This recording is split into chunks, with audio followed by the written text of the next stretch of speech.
Bueno, seguimos, continuamos. Cuando hablamos de resolución, que es la tercera etapa del proceso inflamatorio, vamos a hablar de dos posibilidades. Y pueden ocurrir la resolución con un retorno a la estructura y función que sean normales, o una generación del tejido que va a formar una cicatriz. ¿Sí? Esto sería lo que nosotros esperamos, lo esperable, lo que deseamos que suceda, que haya una resolución favorable. Pero puede suceder que no se vaya por ese camino, sino que se vaya por el camino de la supuración, con formación de absceso. Entonces ahí hay una persistencia del agente causante y en algunos casos una cronificación, como yo les contaba hace rato. Entonces, si nosotros tenemos en cuenta, si nosotros tenemos en cuenta esto, podemos decir que se va a hablar de curación si predominan las defensas orgánicas sobre la agresión. Y se hablará de supuración seguramente cuando el agente agresor predomina sobre nuestras defensas orgánicas.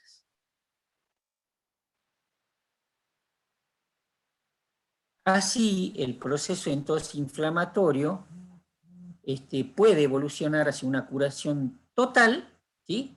Con un tejido parecido, que eso lo vamos a ver en la cicatrización después, al que tenía anteriormente, o con una evolución hacia una cicatriz con tejido diferente. Pero puede evolucionar hacia la supuración. Y acá la supuración nosotros vamos a tener que son los leucocitos que pueden sufrir la muerte, van a ser productores de piocitos si es que no se soluciona el problema, si es que el mismo sistema no los limpia a todos, pueden quedar ahí y se pueden producir pus. Entonces, acá hay un concepto muy importante, que no necesariamente tiene que haber una bacteria para que haya pus. ¿Por qué? Porque esta misma célula de nuestro sistema de defensa que han muerto en el intento de solucionar el problema, son potencialmente productores de pus. Y ahí se llaman piocitos. Entonces, esto es lo que le decía, no es necesaria la presencia de gérmenes para que ocurra la supuración. Y la supuración se puede presentar en diferentes formas clínicas, y tenemos absceso, flemón, empiema, forúnculo. ¿Sí? Fíjense de lo que estamos hablando cuando hay un problema inflamatorio. Es decir, que no es simplemente el proceso inflamatorio en sí, sino que puede tener sus complicaciones, y a esas complicaciones nosotros las tenemos que atender después en el hospital. Nosotros vamos a enfrentarnos a eso, a pacientes, vamos a cuidar a pacientes que van a tener este tipo de problemas, inevitablemente lo vamos a tener, por más que se utilicen las mejores técnicas, que se utilicen los mejores antibióticos, siempre va a haber un porcentaje, a veces mayor o a veces menor, de pacientes en el que vamos a tener procesos de supuración. Y así tenemos, fíjense, en ejemplos de abscesos, ¿sí? Acá tenemos un absceso en el cuello, más bien en el maxilar inferior. Pueden ser abscesos abdominales, pueden ser abscesos glúteos, pueden ser abscesos mamarios, pueden ser abscesos en la herida quirúrgica, ¿sí? En una herida quirúrgica que parecía ir todo bien, se puede producir un absceso. Empiema es la acumulación de pus dentro de una cavidad, por ejemplo, la vesícula biliar. ¿Sí? Si hay producción de pus dentro de la vesícula biliar, se produce un empiema. Y el forúnculo está dado por la infección, ¿sí?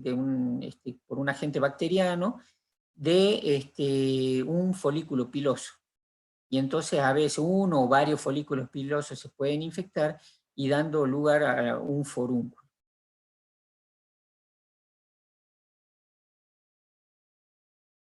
En este caso, el tratamiento que vamos a tener, y nosotros lo vamos a poder vivenciar en el hospital, van a ser, por un lado, tratamientos antiinflamatorios, ¿sí?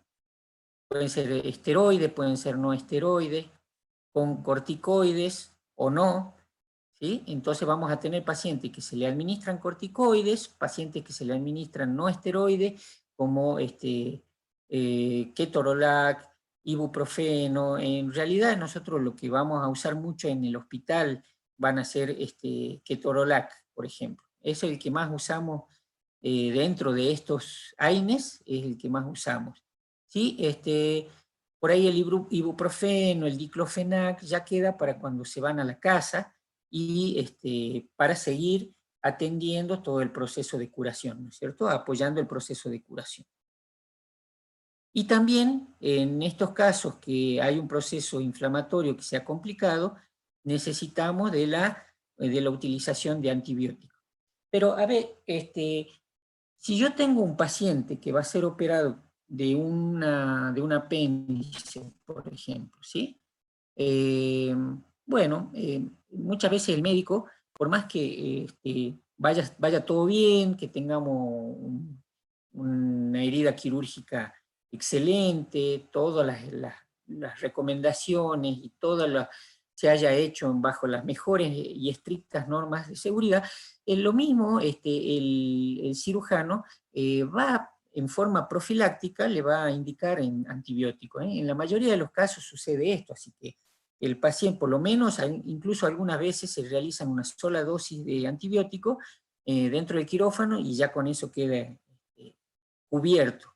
Pero en la mayoría de los casos ustedes van a ver, nosotros cuando vamos al hospital tenemos colgados los planes de antibióticos, o por lo menos con un antibiótico, ¿sí? A veces con un antibiótico, por ejemplo, la ampicilina, tenemos un paralelo de ampicilina.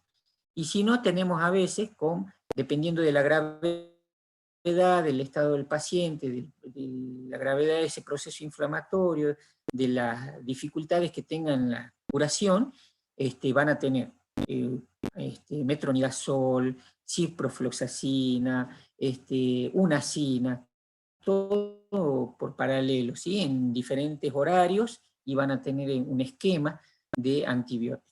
Entonces, para apoyar toda la resolución, la curación de este proceso, se utilizan los antiinflamatorios y los antibióticos.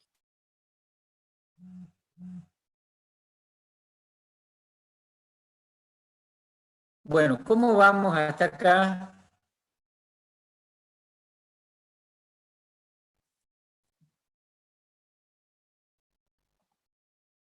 Pueden contestar por el chat cómo van, si tienen alguna pregunta, alguna duda, o si no, pueden habilitar el micrófono y hacer alguna consulta. Hasta ahora la clase está perfecta. Bueno, el tema es que después también vayan y refuercen con la cartilla, si tienen otras fuentes de información fidedignas para este tema, también lo pueden consultar. Por ahí el tema de leer o de consultar más bibliografía es el tiempo que ustedes van a tener. Seguramente ahora comienza un maratón de estudio de ustedes, porque son muchos los contenidos que tiene la materia, son muchos los contenidos del programa, y nosotros hemos tratado de hacer las cartillas justamente para solucionar ese problema de estar viendo una bibliografía, de estar viendo otra y de estar diferentes fuentes de información, y así resumir el material bibliográfico en algunas cartillas, ¿sí? Por un lado eso puede ser bueno, por un lado no, porque por ahí a veces ni lo leen, ni siquiera leen las cartillas estas que nosotros, es lo que queremos que sepan ustedes, y a veces no aprovechan y no leen, y eso se ve después en los parciales. Entonces lo importante es que ahora refuercen la clase con la cartilla. Yo estoy diciendo prácticamente lo mismo que está en la cartilla escrito en cuanto a la parte técnica. Yo lo que voy es un poquito adornando con la experiencia en el hospital, con ejemplos, entonces también eso les tiene que servir de alguna manera y espero que les sirva de alguna manera, ¿sí? Vamos a continuar ahora con la segunda parte de la clase, que va a ser cicatrización. Ahora voy a compartir pantalla.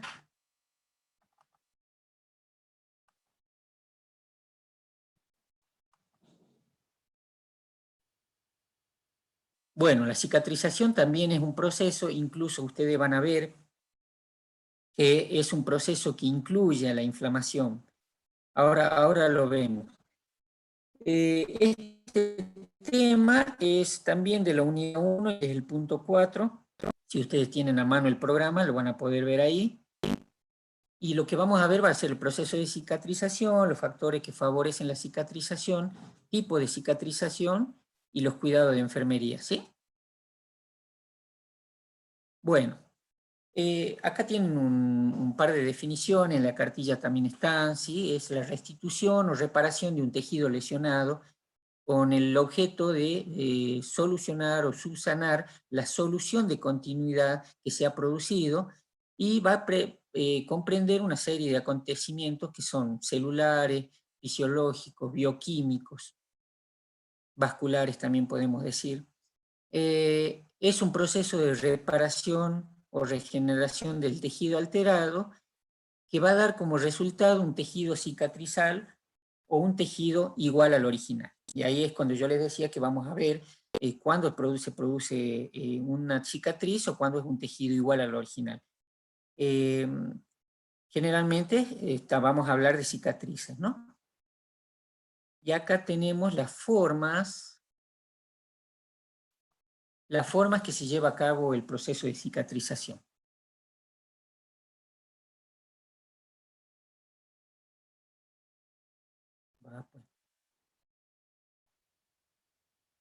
Perdón. Ahí está. Una por regeneración, que es la restitución anatómica y funcional de ese tejido que había sido dañado, que es, se forma un tejido idéntico, pero este caso es muy excepcional, ¿sí? Y esto solamente se puede producir en la mucosa intestinal, en el parénquima hepático y hasta por ahí no más, nada más, ¿eh? Si es una lesión muy pequeñísima en la epidermis, un raspón nada más, pero después todo lo demás es por reparación. ¿Qué es lo que hace la reparación? Es cubrir todo el defecto anatómico, todo ese problema, toda esa herida, pongamos, ¿sí? Con tejido de relleno, que es un tejido conjuntivo, y en este caso lo que pasa es que, por ejemplo, si hay un folículo piloso en esa zona y ha sido dañado, ya no se recupera, ¿sí? Entonces hay un tejido de relleno. Y en este proceso se van a intervenir 3 fases. Y ustedes fíjense en cuál es la primera fase, la fase inflamatoria. Todo lo que hablamos del proceso inflamatorio es la primera fase del proceso de cicatrización. Es un continuo que se da entonces a la inflamación para lograr el fin último que tiene, que es la reparación de los tejidos. Esta fase dura más o menos del primero al cuarto día, todo el proceso inflamatorio. Y bueno, es lo que veníamos hablando. Hay una respuesta tanto vascular, hay una respuesta celular, hay una vasoconstricción inicial, luego una vasodilatación que produce la hiperemia, hay un exudado tanto de plasma como de proteína. Proteínas son los mediadores químicos, ¿sí? Y las células que contiene el plasma van a ser los glóbulos blancos. Entonces hay una alta concentración de leucocitos, de macrófagos, que son los que van a, en definitiva, a hacer la limpieza, a eliminar, a fagocitar todos los desechos. Y por último, el proceso de coagulación, ¿no es cierto?, que es lo que nosotros vemos generalmente cuando tenemos una herida. Entonces, toda esta primera fase ya la tienen vista de lo que del tema anterior. Nos quedan ver las próximas 2 fases. La segunda fase es la proliferativa o fibroblástica. ¿Sí? Esta fase dura entre el 5º y el 20 día. Y bueno, yo les digo los tiempos, es importante mantener o saber estos tiempos, porque, bueno, nosotros vamos a ir viendo la evolución que va teniendo este proceso, ¿no?, de cicatrización, sobre todo en pacientes postquirúrgicos. Comprende dos fenómenos muy importantes, que son la fibroplasia y la angiogénesis. Acá en la fibroplasia lo que sucede es que al sitio de lesión, al sitio donde se produjo la herida, al sitio donde se produjo la agresión, van a incorporarse una cantidad bastante importante de fibroblastos, ¿sí?, que lo que van a hacer estos fibroblastos es producir una matriz de tejido conjuntivo, ¿sí? Tejido conjuntivo, estos fibroblastos, lo que van a hacer es producir o sintetizar colágeno, que es lo que va a dar una resistencia al tejido, se va a formar una especie de red, un entramado de tejido conjuntivo, que va a formar el cimiento, que va a formar la base para la cicatriz. Y ahí, en medio de todo ese proceso, en medio de esos fibroblastos, por medio de ese tejido, por medio de esa matriz, lo que se produce también es una angiogénesis. Y acá sería importante imaginarse cómo nuestro organismo es tan, pero tan inteligente y tan mm, realmente importante el proceso que lleva a cabo, ¿no?, y tan complejo, de decir que desde los cabos de los capilares, de los vasos sanguíneos que han sido dañados, comienzan a venir células especializadas para unirse y formar nuevos vasos sanguíneos a partir de ahí. Es como de ciencia ficción prácticamente, pero es lo que sucede dentro de nuestro organismo. Por eso le digo, es muy complejo, y así debe ser complejo estudiar todos los procesos y todos los mediadores químicos que intervienen, todas las células que van a especializarse para dar lugar a la formación de un nuevo vaso sanguíneo, a partir de los cabos, a partir de esos vasos sanguíneos lesionados, y formar nuevamente una red vascular, una red vascular que va a llevar sangre, que va a llevar nutrientes, que va a llevar oxígeno a este tejido nuevo.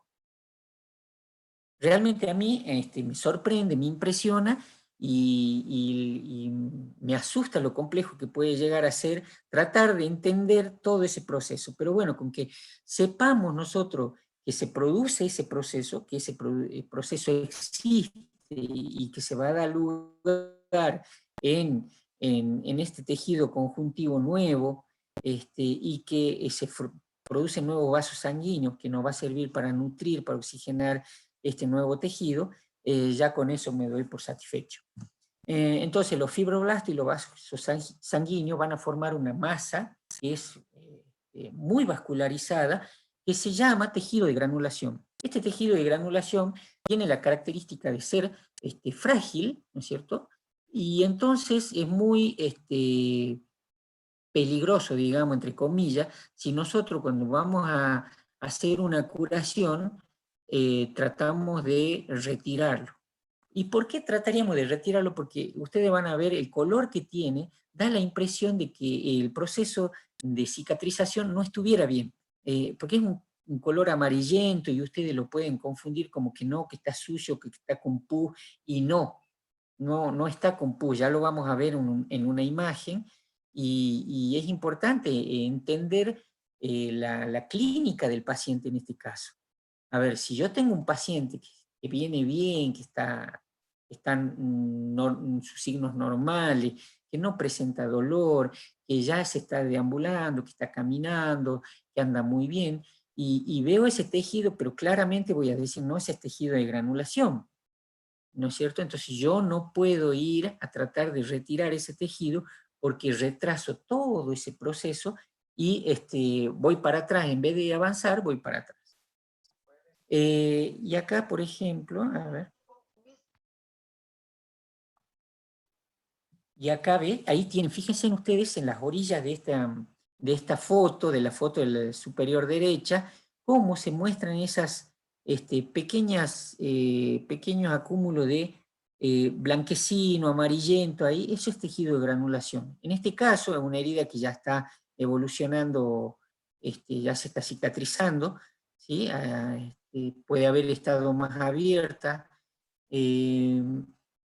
y acá eso no hay que retirarlo, ¿sí? Y no se debe retirar porque se retrasa la circulación, la cicatrización.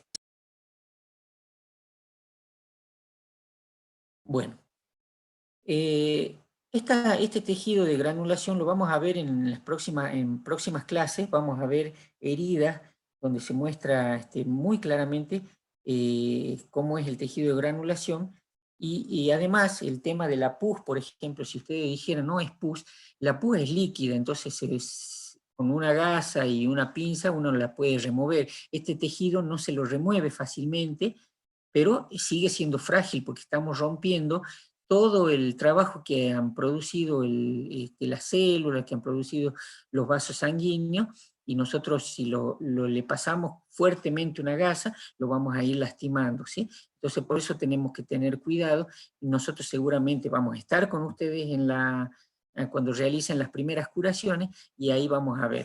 Esta generalmente lo vamos a ver en heridas abiertas, porque en una herida que es cerrada, que es limpia, que no tiene, que solamente se ven los puntos, ahí no podemos ver nosotros el acúmulo del tejido de granulación, que sí existe, pero que es en una cantidad muy mínima.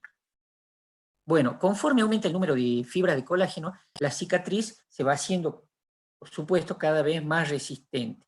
Y hay un fenómeno que se llama el de contracción, que va a ir reduciendo el área de defecto. ¿Para qué? Para optimizar el trabajo de todo el sistema de las células, los vasos sanguíneos. Entonces ustedes ven el tamaño, se va reduciendo. Pero esto, fíjense en ustedes que no sé si hay algunos muchachos que juegan al fútbol, generalmente cuando uno se pega esas rameadas haciéndose el 3, los defensores, los buenos defensores, quedan con las canillas, quedan con las piernas, con raspones. O si uno se cae de rodilla y se raspa la rodilla, ustedes después con el tiempo, paso de las horas, paso de los días, comienzan a sentir que le tira esa herida, que le tira, que se hace como más chiquita, no pueden flexionar la pierna porque ahí la cicatriz está tirante, y ese es el proceso de contracción, el fenómeno de contracción para reducir el área de defecto.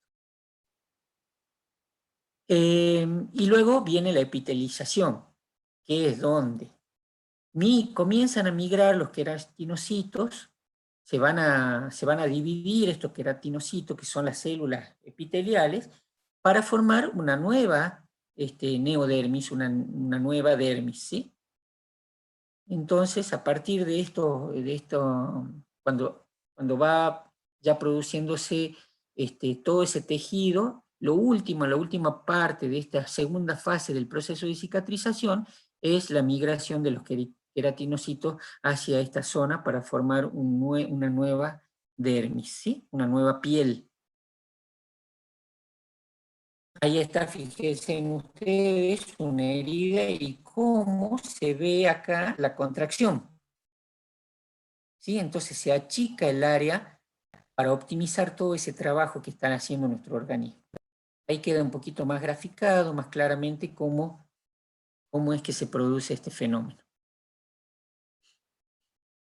Bueno, y por último tenemos la última etapa, que sería la fase de maduración o de remodelación, que a partir del día 21, y puede durar muchos meses, hasta un año, dependiendo de la complejidad del proceso quirúrgico que haya tenido este paciente.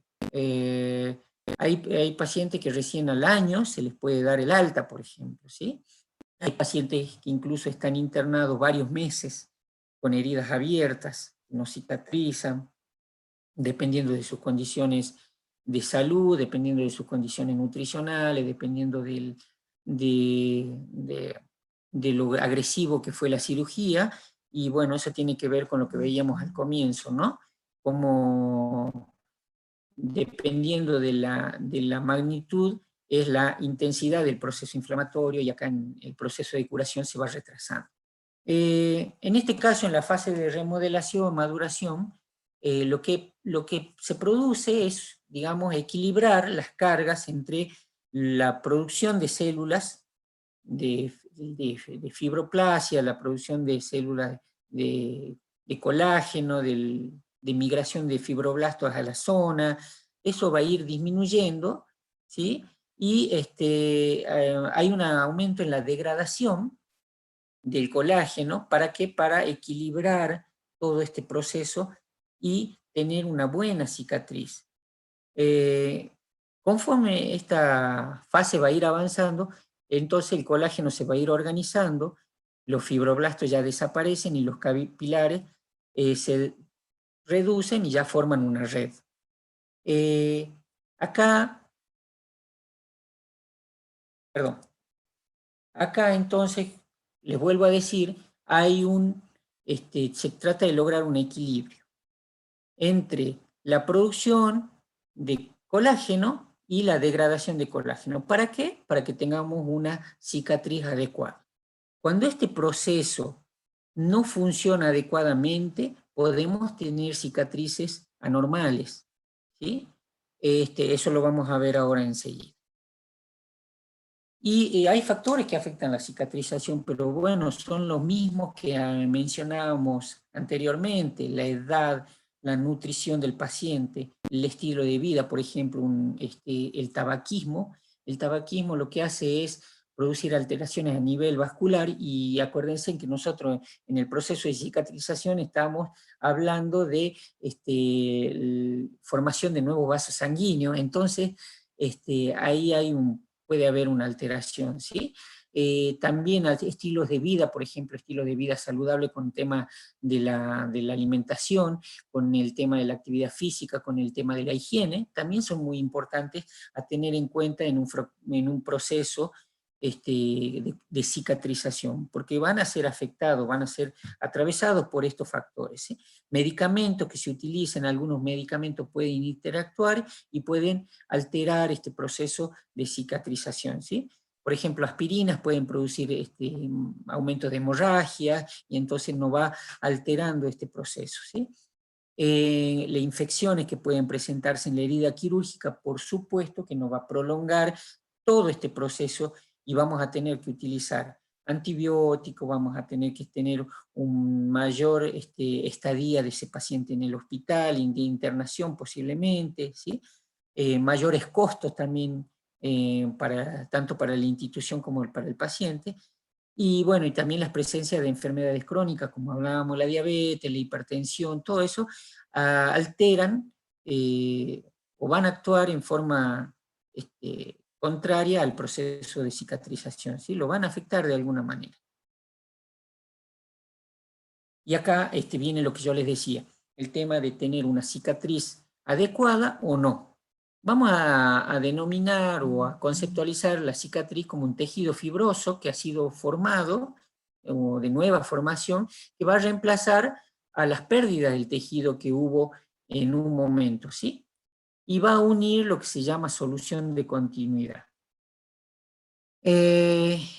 Acá con el tema de solución de continuidad, ya la segunda vez que les nombro solución de continuidad. Estaría bueno que, si ustedes en algunos casos no entienden algún término o no les queda claro algún concepto, eh, pregunten, para que no se queden con la duda, y capaz que es la misma duda de todo el grupo, ¿sí?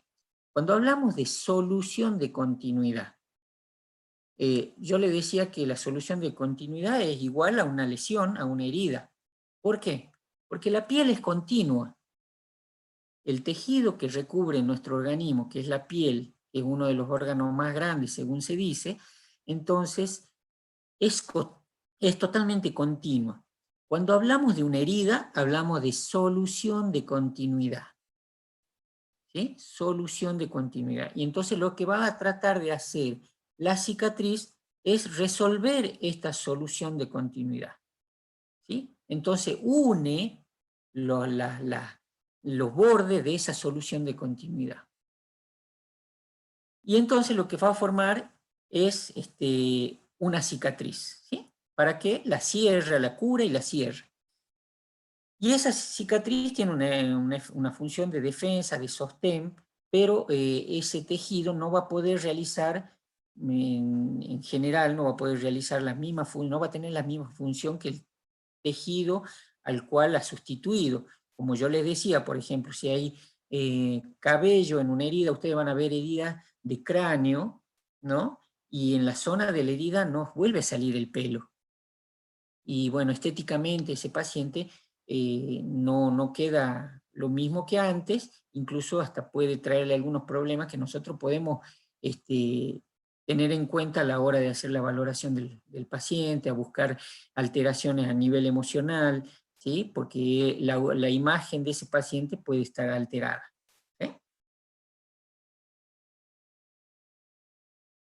Y bueno, y el aspecto final de la cicatriz va a depender de muchos factores, y además va a depender también de ese balance que yo les decía en la última etapa del proceso de cicatrización, donde se producía la maduración. Va a tener mucha injerencia en si es que hubo un equilibrio entre la producción de colágeno y la degradación de colágeno, para equilibrar eso y ya que se corte ese proceso de producción de colágeno, ¿sí? ¿Por qué? Porque a veces se pueden producir cicatrices que no son muy estéticas. Por ejemplo, tenemos una cicatriz queloide. En este caso, la cicatriz queloide es un crecimiento exagerado de ese tejido cicatrizal, porque no se detiene la formación de colágeno, ¿sí? No se detiene, y entonces queda muy resaltada esta cicatriz.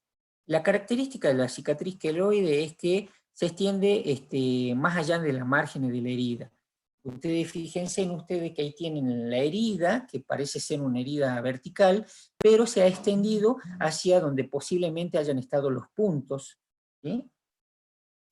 Entonces esa es la característica principal de una cicatriz queloide. Y la cicatriz, que es una cicatriz hipertrófica, también tiene la característica de seguir en aumento la producción de colágeno. No se equilibra esa degradación de colágeno, y entonces se produce una cicatriz abultada, exagerada, ¿sí? Pero que sigue la línea de la sutura o la línea de la herida. ¿Sí? En este caso no es que se expande a los costados. A ver, en definitiva es un término muy fino ¿sí? Entonces, si ustedes ven una herida así, ¿no es cierto?, o una herida como la anterior, ¿no es cierto?, son alteraciones en la cicatrización, son cicatrices que no son estéticas, y que ustedes no tendría problema en que le llamen hipertrófica a ambas, porque en realidad ambas producen colágeno. Es muy fino el tema de diferenciar una queloide de una cicatriz hipertrófica, ¿sí?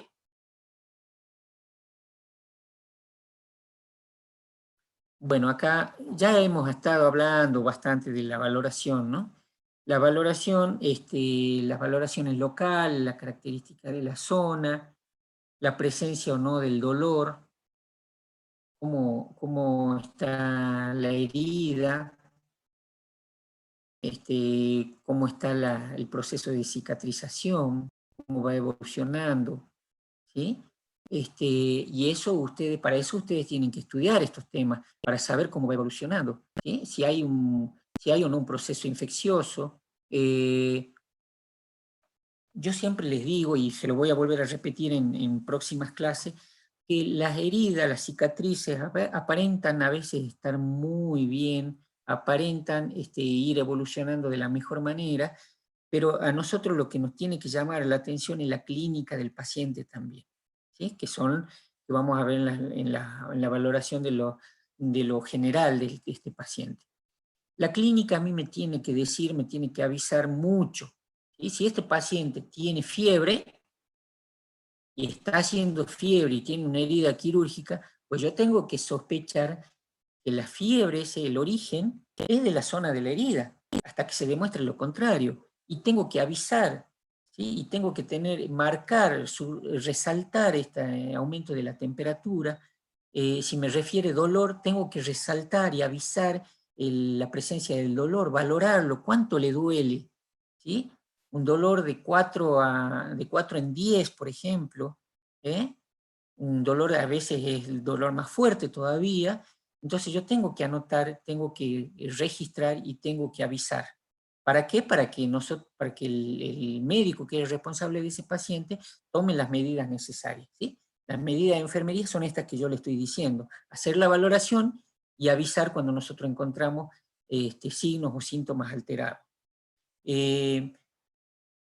Siempre les cuento esta anécdota y siempre se la voy a seguir contando porque me parece tan importante.